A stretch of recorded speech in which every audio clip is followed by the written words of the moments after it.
Yo, what's going on, NBA fans? It's your boy Mike here, and let me start off real quick with if you could drop a like on this video, I would appreciate it, because I had to re-record this entire video. So, I'm a genius, right? I swear I'm not going to go into a long story here. I go to start this video, I'm recording the entire thing, it ends up being like 10 minutes long, and I get to the end of it, and I start the playback just to make sure everything's fine, and my voice sounds like terrible. It sounds like I'm talking through a fan or something, right? Oh, god-awful mic quality we're talking here.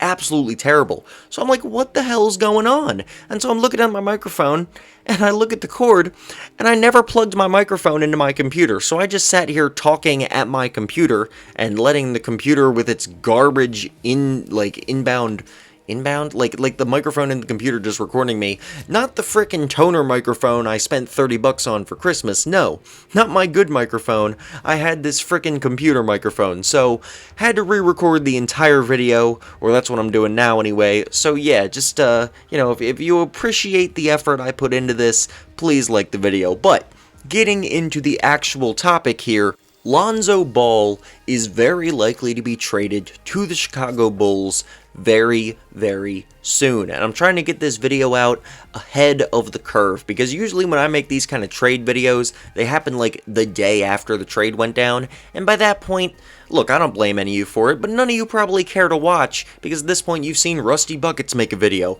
and B-Souls make a video, and a Funky Diabetic make a video, and whatever other friggin' NBA YouTubers you watch. I know I've seen all their videos by the time I make mine. So I'd like to get this video out, even though the trade hasn't happened yet. It's very likely, and it makes sense for both teams. So I'm just going to make the video now, assuming this is going to happen. So look, in this trade, there are two potential targets for the Pelicans in this trade. They could either take Coby White, or they could go for Zach Lavine. Now, I personally believe that Zach Lavine is the target and is going to go to the Pelicans, but I just want to look real quick at Coby White and talk about why it is possible that he is the one getting traded instead. This season, Coby White has been averaging 15, 5, and 5 on pretty mediocre efficiency. 40% from the field, 36% from 3. Not great numbers. However, he has been shooting 86% from the free throw line, which is a very good, respectable number. In fact, not even respectable, it's just a very good number straight up from the free throw line, 86%. So even though he's not shooting great right now, he has a lot of potential to get better. The thing is, with Coby White, him and Zach Lavine are not exactly a great backcourt duo. You can in theory say that they're kind of like Dame and CJ, where it's great to have two very good offensive guards on the same team, but the thing with Dame and CJ is, first of all, Damian Lillard is a hell of a lot better than Zach Lavine's ever going to be. Nothing against Zach Lavine here, but let's just be real. But also, Dame and CJ are a terrible defensive backcourt, and so are Coby White and Zach Lavine. The Bulls have been surprisingly, in my mind, good on defense this season. Not great by any means, but 21st out of 30 isn't bad. And I would say that's just the Wendell Carter effect, because even with him missing some games due to injury, the dude is still such a fantastic defender that he really just, the dude keeps the Bulls from being a terrible defense just with his presence alone. But Zach Lavine and Coby White are not a good defensive backcourt. The Bulls could desperately use some defense back there. So if they do plan to continue building around Zach Lavine, trading Coby White for Lonzo Ball makes a lot of sense. You get a better defender, and you get a guy who can be the primary ball handler and facilitator in Zach Lavine's place, because Zach Lavine is currently averaging 5 assists a game, which sounds like a nice number until you see that he's also averaging 4 turnovers a game, which is atrocious, okay? That is a god-awful turnover percentage right there. Like, I really can't even think of another player who turns the ball over that much with so few assists. It's just atrocious, alright? Just a terrible number. The man can't play point guard. He can't be your primary facilitator. Lonzo Ball would be a good player next to Zach Lavine. However, I don't think this is what the Pelicans are going for here, because the thing with Coby White is he just doesn't raise their ceiling that much. You know, he's a solid young player, but I mean, first of all, they could absolutely go for this if they just really want to get rid of Lonzo Ball. Alright, if that's their goal, they could do this, because they seem to be hell-bent on trading him, even though he's been pretty decent this season. Certainly not the superstar everyone said he was going to be, but 13 points, 5 assists, 4 rebounds, 42% from the field, 36% from 3 on 7 attempts a game. Like, the man hasn't been trash. He hasn't been very good, but he hasn't been trash by any means, and he's been getting better throughout the season. But he does not fit well with Eric Bledsoe. They got a future point guard in Nickeil Alexander-Walker. Maybe they just really, really want to get rid of Lonzo Ball. But I think it makes more sense, also because of NAW, that they want to trade for Zach Lavine, because Zach Lavine is a shooting guard, so he's not going to be, Kobe White, he's kind of a combo guard, but he's really a point guard, he's really not much of a shooting guard, and that gives a minutes issue when you got Eric Bledsoe and NAW also on the team. Zach Lavine, some of you may be asking this right now, why do the Bulls want to trade Zach Lavine? He's their best player. Zach Lavine is absolutely their best player, and he's fucking fantastic right now. He's going to be an all-star. Despite the turnover issues, 27, 5, and 5 is still a fantastic number, even if there are also 4 turnovers in there. And 51% from the field, 41% from 3, 87% from the free throw line. Zach Lavine is more efficient than ever. He is having the best season of his career, no question. He's only 25 years old. He's athletic as hell, he's young, and even though he's still a bad defender, there is a theory in there that because of his athleticism and the fact that he's not that old, he could become a at least passable defender one of these days if you get him to actually try. Unfortunately, I just don't think that's going to happen on the Bulls.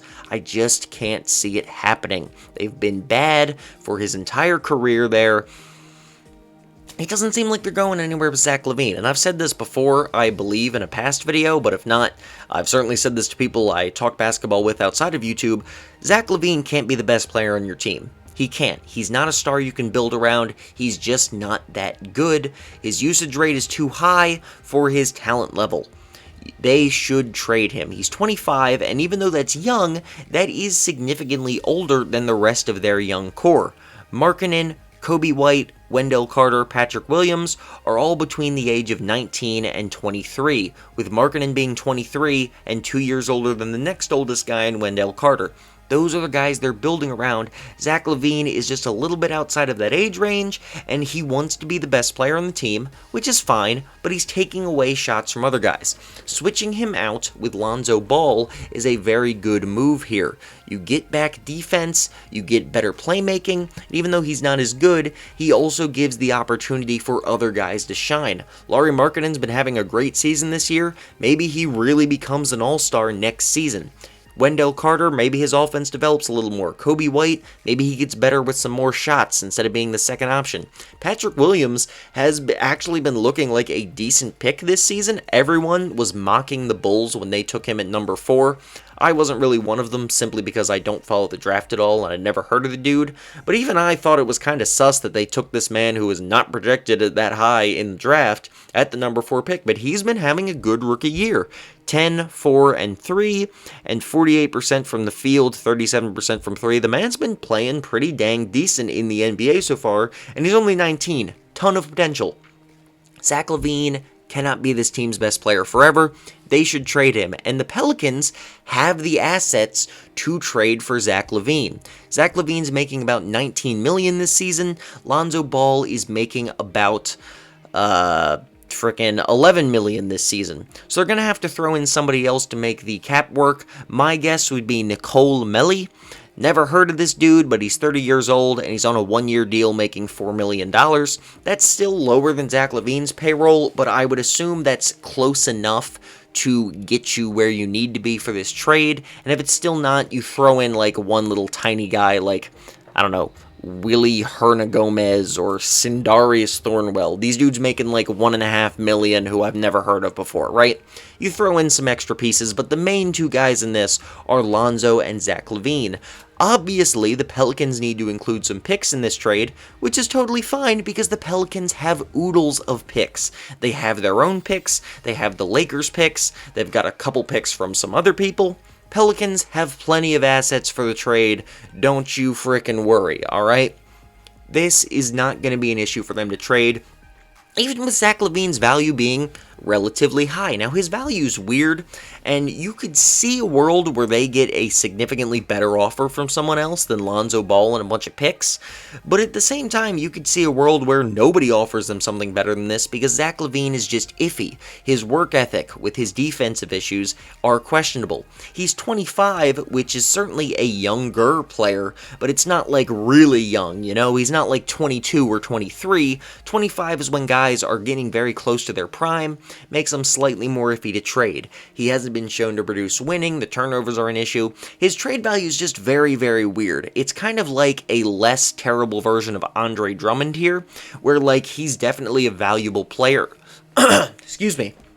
He's definitely a valuable player, but whether teams are willing to actually pay what his value's worth is very questionable. The Pelicans can probably give them like 3 first-round picks, give them one of their own picks and 2 Laker picks, and maybe even throw in a second in there if the Bulls are really desperate.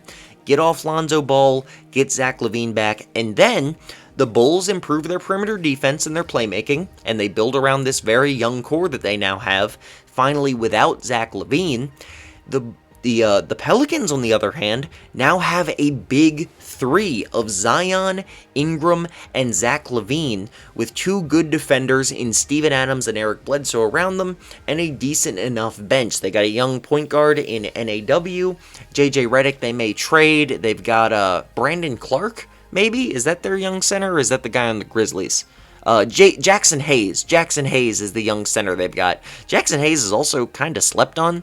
Like, I feel like he's really not getting the minutes he deserves this season. I don't know why they got Steven Adams. Jackson Hayes should be the starting center for this team just because he has good potential. Like, that's a little thing off to the side there. I like Jackson Hayes a lot. I don't know why he's not getting enough minutes. Anyway, trio of Zach Lavine, Zion, and Ingram is fantastic. Zach Lavine is no longer the primary facilitator because he's now next to Eric Bledsoe. He's now in a backcourt with Eric Bledsoe, which means his defense is not as much of a problem because he's got someone to cover for him. He's a great shooter to spread the floor for Zion. He's going to get open looks playing with Zion and Ingram. It's just a fantastic fit all around, and the Pelicans now have a great young core with 3 players of all-star to even superstar potential in the case of Zion. It's a great deal for both sides, and frankly, I don't see why either team would turn this down. I fully expect this trade of Lonzo for Zach Lavine to happen.